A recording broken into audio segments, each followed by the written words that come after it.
Western states sizzle under a record-setting heat dome. Triple digits are in the forecast. That heat is here and it's definitely being felt. The heat is not good news for citrus farmers. Irrigation will be key during this time. Warming temperatures in the plains will set off rapid snowmelt. Why is a rapid melt a concern for homeowners? Why didn't severe storms materialize as expected in the east this week? We have answers from the Storm Prediction Center. It seemed prudent, definitely at that time frame, to make sure that we got the messaging out early. When we got closer to the event, we started having some issues. And the fiery streak in the sky, seen by millions. From our nation's capital, this is the National Weather Desk. Good morning and welcome to the National Weather Desk. I'm Angela Brown. The heat dome is now parked over the west, bringing sweltering temperatures to nearly 40 million people. Extreme heat warnings and heat advisories stretch from the California coast to the Arizona desert, and most are in effect through Friday or the weekend. Check out some of today's high temperatures. It could hit 93 in Los Angeles, 94 in Las Vegas, 101 in Phoenix. If that happens, it will be the earliest triple digits arrive there in nearly 40 years. Even Denver, Salt Lake City could set records. Christina Rodriguez is in Fresno, California with more. Record-breaking heat in March. I'm Christina Rodriguez in Fresno. Folks here are dealing with temperature of over 90 degrees. Some folks in Southern California will hit over 100 degrees. That heat is here and it's definitely being felt. Now, people were not expecting this. Just last week, we were still in the 70s and we're still in late winter, early spring. But folks are still out here working, trying to stay cool with light clothing, sun hats and sunglasses, but that heat is no denying. It's definitely here in California's Central Valley, and it's definitely being felt. The sudden temperature spike worries California citrus farmers. As Steve Virgin explains, the heat could disrupt the spring bloom. Probably one of our bigger challenges right now is that we are coming off of our spring bloom for citrus. The bloom disturbance could affect the June drop of citrus, Ono said. And so we'll start to see this challenge on the flowers that are presently in bloom right now, and their development is probably going to be a little bit more of a challenge than almonds would be. Ono, known as the plant professor, says that irrigation will be key during this time. Kern County is second in the state for citrus production, according to the Water Association of Kern County. But another factor will prove challenging in the form of pests. The heat could speed up development, he said. Unless we start to see some temperatures drop that are going to slow them down, which it doesn't look like it'll happen, we'll see our pest problems actually becoming a little bit sooner for infestations. Ono says the heat spike is not too rare and growers are more prepared. Our almond growers are very scientific in their processes, and I think they will be able to overcome the majority of the issues that the environment is causing. Well, the storm that blew across the eastern half of the nation on Monday included damaging winds. They downed trees and damaged barns here in Kentucky. It was a similar story more than 800 miles away in New England. Kennedy Buck shows us what happened. Cleanup underway across southern New England after powerful winds left damage in its trail. Early Tuesday morning, people living in this house heard the snap of this large tree. It then fell right on the roof and crushed part of the front. We're told everyone made it out safely, and National Grid was on scene to turn off the power so crews could work to remove the tree. Powerful winds also leaving an impact across state lines in Providence. We were happily sleeping and we woke up to get our daughter out of bed and looked out our window and noticed that the kind of storefront on our courtyard had blown over and was being held up by the tree. Wasn't in the best of shape that we thought of, but it had stood for the whole time we had the house. Yeah, we feel really thankful it didn't damage anything. The tree was there to keep it propped up. We got the car moved out from under it. And it didn't hurt anyone. The building inspector and fire department on scene say the storefront will probably need to be removed as soon as possible. That line of storms led NOAA's Storm Prediction Center to issue a rare level 4 out of 5 risk for a large portion of the East Coast. The fear of powerful winds, hail, and tornadoes led to early dismissal at schools, and then businesses sent some of their workers home. When the line was powerful, a large tornado outbreak never materialized. It never happened. So what happened here, meteorologist Emily Gracie went right to the source and got answers from the Storm Prediction Center. All the pieces were there that it was a very concerning environment, and we felt it's important to get the word out in this, that we could have a lot of people impacted by severe weather, on that Monday timeframe. And so it seemed prudent, definitely at that time frame, to make sure that we got the messaging out early. When we got closer to the event, we started having some issues develop with it. So one was, when we were looking at that guidance farther out, there was no precipitation whatsoever, really out there in the warm sector. But then the other piece is, when that squall line came through with the front, it was going to pack quite a punch. When we got closer, we ended up with a bunch of storms that developed, ate up all the instability that the storm could utilize. And we did end up with strong winds along the front. We ended up with, I think I looked this morning, we're close to 500 wind reports. And so the wind side really wasn't that far off. The tornado side definitely was. And that was because we had all the storms that ate up the instability. There were too many of them interacting with one another to really, take advantage of the environment. So really that piece of it, the tornado forecast didn't really work out quite the way that it was looking like it would 2 and 3 days out. Was it uncommon, or was it just taking the center stage because maybe the areas it was covering and they're, high population areas, so people are talking about them? Well, I think this is one piece that we need to look at, the communication side, because we had a 15% hatched area, or intensity level 1 for tornadoes, which in the new system is an enhanced risk. So really this whole time we were forecasting wind moderate, tornado enhanced. And so we were never saying that tornado was the primary threat, even though that was what ended up being communicated a lot. Part of that might be because several weeks ago, a 15% intensity level 1 was a moderate risk for tornadoes. That 15% meant something different then. And so that, there's an opportunity there for maybe us to make sure that we communicate that better, that, this was still just an enhanced tornado day, even though we had those 15% probabilities. And that might have contributed somewhat to it. And that's some of the challenges with communicating this new system, is that those probabilities are going to be a little bit higher. All of us are really trying to readjust to what the new categorical to probabilistic scale looks like. Well, parts of Minnesota received more than a foot of snow from a winter storm this week. But by Saturday, Minneapolis temperatures will be in the 70s. While many folks may be happy to see the snow disappear, Jeff Wagner explains why a rapid melt should concern some homeowners. Your first task, likely after the storm, was clearing the driveway, walkway, and sidewalks, but don't put that shovel away just yet. How should we protect our homes from the rapid melt? There's multiple things that the homeowner can take a look at that. Make sure that the gutters are properly clean. There's no debris and water from the roof through the downspout going away from the house. Shoveling around a downspout creates a clear path for water to flow away from the foundation. You can even clear a few feet of snow around the entire perimeter of the home, especially near windows and doors. Then check if your sump pump is working properly. Have to check the sump pump is get a bucket of water and pour in a sump pump and see if the water is removing from the well of the sump pump. Even if you did all that preventative work, the saying goes, water finds a way. So what are the warning signs you should look for that water has already gotten inside? Is the carpet wet? Is the walls wet? Sometimes touching it on hands on the surface of the wall and just see if there is wet. If there's anything, like moisture on it. Yeah, moisture, because sometimes we don't see it. Just a few drops could signify a big problem. Professionals like Milan will often use thermal cameras to find water damage our eyes can't yet see. It takes a couple of days to water appear on the surface of the wall, but sometimes that's already too late.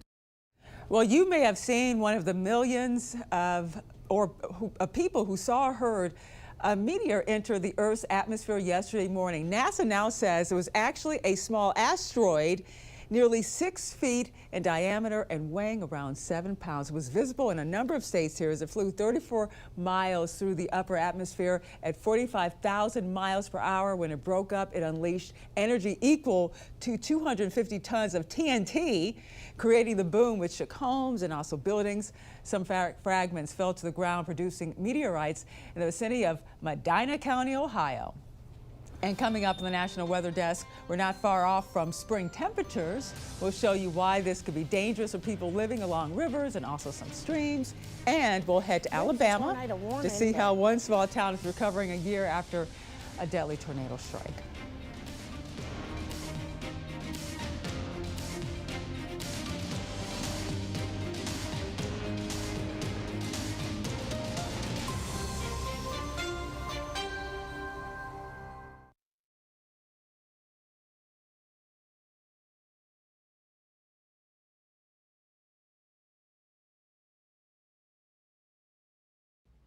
I'm meteorologist Charlie Lopresti with Look at the Northeast. Temps are going to stay on the cool side in the Northeast today. Many areas are waking up to temps in the teens. Here are your forecast highs this afternoon. Most towns will top out in the 30s. Normal highs in the 40s. Today will be a seasonably cool day. Note a few clouds mixing in during the afternoon, so we're starting the day with just about unlimited sunshine. It becomes partly sunny during the afternoon. That's 2:30 in the afternoon. More clouds than sun should be expected on Thursday, with highs again in the 30s. I'm meteorologist Justin Chambers tracking our HD radar on Wednesday. We're going to see some cold temperatures for the morning time, but mainly clear and a lot less windy for the afternoon. Lots of sun out there. More clouds roll in on Thursday, but temperatures are going to be a little bit warmer each day as we get closer to the weekend. So you can see lower 40s on Wednesday afternoon, but then as we get into Thursday, a lot of us will be in the mid to upper 40s, even some 50s, and looking pretty good for that first weekend of spring. Hi, I'm meteorologist Jennifer Collins with a look at your southeast forecast. Mild conditions return to the Mississippi River Valley heading into Wednesday afternoon with temperatures in the 60s and low 70s. Still chilly for most of the Carolinas in the 40s and 50s along the low country with temperatures near the 70-degree mark across central Florida. A look at the hour forecast. We'll have a clearing sky through most of the day for parts of the southeast with additional cloud cover across South Florida and the passing shower chance. Mostly sunny into Thursday across the northern Gulf Coast in the Carolinas.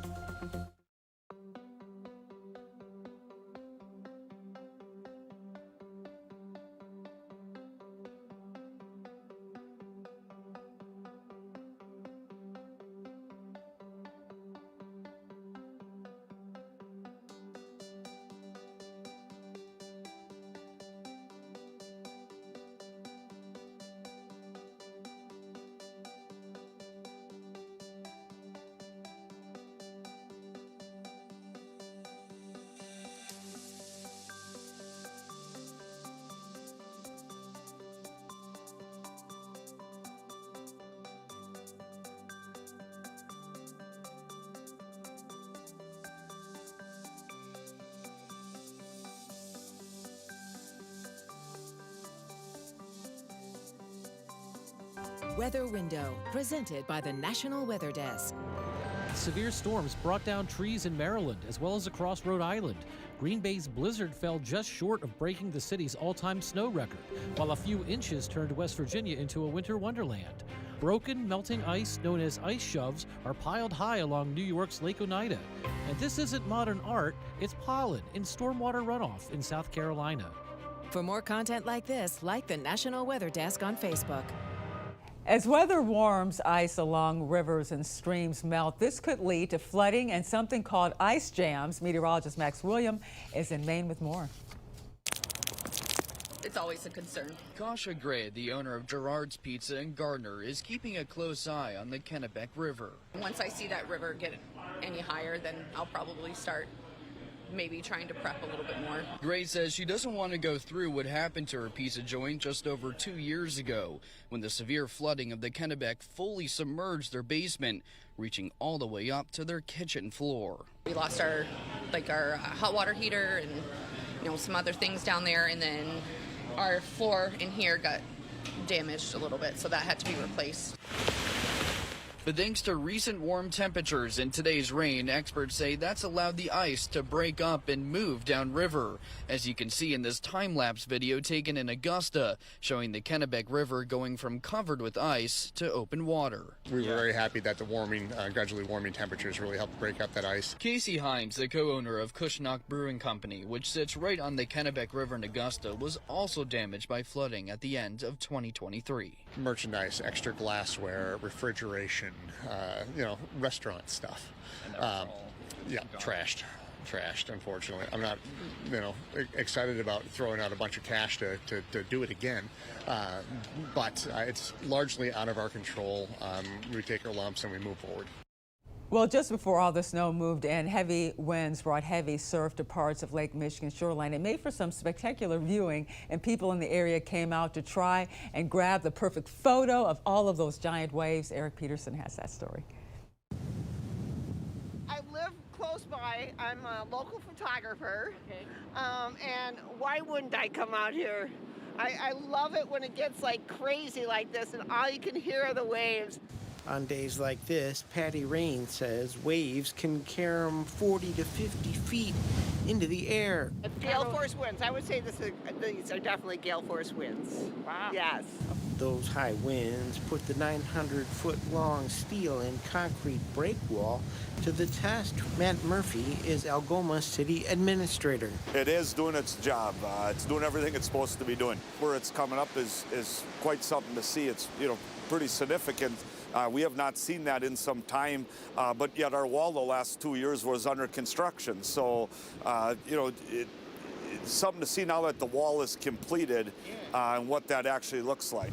Murphy says that's not all. Just to the north is the familiar 48-foot-tall red pierhead. Everybody wants pictures of it, whether the sun's coming up or, waves are crashing into the lighthouse and the catwalk. It's always something to see. Photographer Patty Rain agrees. You can get pretty close to the lighthouse down there, and there again, you can get a different perspective of which way the waves are coming, because right now it doesn't look like they're crashing around the pierhead as much as they're crashing around the breakwater, but once you get down there, it's a whole different perspective. Wow. Yeah. But it's overall, cool. very cool, huh? Very cool. Well, back on March 15, 2025, an EF2 tornado tore through portions of Alabama, killing one person and leaving a path of destruction. A local high school was also heavily damaged in the storm. Faye Fox looks back at that deadly day. There was a tornado warning, but nobody expected it to do what it did. On March 15th, 2025, in a matter of minutes, an EF2 tornado with winds up to 120 miles per hour ripped through Winterboro. The high school campus damaged, landmarks lost, and a town left grappling with grief. But from that destruction, residents like Emily White says camaraderie rose. Well, they've come a long way with it. They redid the gym part, and they did the roof on the old building. I mean, it didn't surprise me the way everybody came together. White says the storm changed how she prepares for severe weather and how neighbors look out for one another. Well, now we know. We go to our neighbor across the road. He has a storm shelter, and he's let us know if it gets bad just to give him a call and run over there. But she says more still needs to be done, especially in rural parts of the county where safe shelter options are limited. They definitely need somewhere where people can go that's closer by. Definitely, because there's not a lot out here. The Talladega County Commissioner released a statement saying Winterboro has not had any major changes since the tornado. The roof at Winterboro High School has been replaced, and the school and the Winterboro Volunteer Fire Department remain as storm shelters. As NASA continues to move forward on the Artemis mission, they are studying lunar samples brought back to Earth during the Apollo mission of the 1970s, and it's all happening in southern Texas. Meteorologist Joe DiCarlo has that story. Students are taking rock samples from the Earth and comparing these to rocks from the lunar surface of the moon. We have the materials here to, make lunar-style bricks and test them and see, can they support NASA? Austin Patridge is a master's student at UT San Antonio. His research focuses on high-temperature testing of soils brought back to the Earth from the Apollo missions in the early 1970s. Measure as many simulants as possible, then measure a bunch of Apollo soils, compare them one-to-one, and see which simulants are most similar to Apollo soils. Scientists are excited for the upcoming launch of Artemis 2, set to be the first crewed mission of the Artemis program that will fly 4 astronauts around the moon. The Artemis program is a whole series of missions which hopefully is going to establish, put Americans back on the moon. and hopefully ultimately establish some kind of permanent base on the moon. Artemis 2 is the next step of this program, which will feature the first humans to leave the low Earth orbit since 1972. Artemis 3 will land humans on the moon and will likely happen towards the end of this decade. Professor Whittington is looking forward to humans returning to the face of the moon and believes the upcoming mission will allow scientists, including the ones at UTSA, to learn more about the lunar surface. The more rocks they can see, the more we're going to learn, and the more likely we are to bring some really important ones back. And if you're looking to learn more about weather or more on historic storms and weather events, be sure to check us out on social media. We also post a ton of content from our team of meteorologists across the country. You can find us on all your favorite social media platforms, or search the National Weather Desk, or scan the QR code on the bottom left corner of your screen. And as we head to break, we soar above California's Yosemite National Park.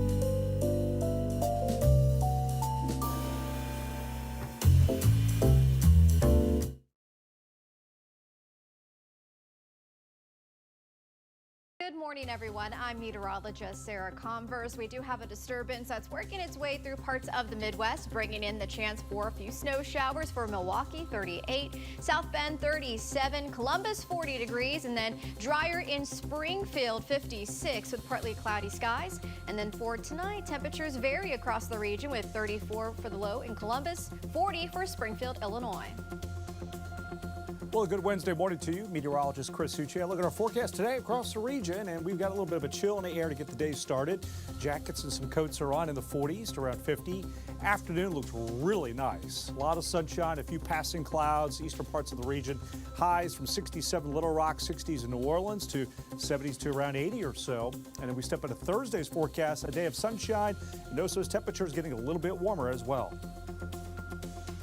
Good Wednesday morning, everybody. I'm meteorologist Stella Sun. An atmospheric river will continue to bring torrential downpours of rain through parts of the Pacific Northwest, and potential flooding impacts are expected in the area rivers there. Meanwhile, a mega ridge of high pressure will continue to bring piping hot conditions through Southern California and the desert Southwest. Daytime highs later today, 101 in Phoenix, seeing the middle 90s in Las Vegas, with upper 70s in Boise and Salt Lake.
You are watching the National Weather Desk. Well, spring is just about here, and that means more rain. So when you hear terms like isolated showers or widespread showers, do you really know what they mean? Michigan meteorologist Eric Estreva has those answers. The percentages kind of give you an idea of whether or not you may see any of that actually happening in your neighborhood. The 20%, so an isolated chance, if we're kind of keeping that grid as like a map of your area, you only see a select few that may have the precipitation, while the rest of the area may not see anything. When we go to a widely scattered chance, that's more of a 20 to 40% chance. We're seeing a little bit more of that activity in the area, but there's still a decent chunk of cities and also people that may not have any of that precipitation. It starts to get a little bit more widespread, of course, as you go into scattered, numerous, and like we mentioned, widespread when you get into 40 to 60, 60 to 80, and then 80% or more. So we think about this as a grid or a map. When you start to hear scattered, numerous, more occasional, or widespread, that's a much higher chance that you will see the precipitation in your neck of the woods.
And thank you so much for joining us. I'm Angela Brown. Make it a great day, and I'll see you right back here tomorrow.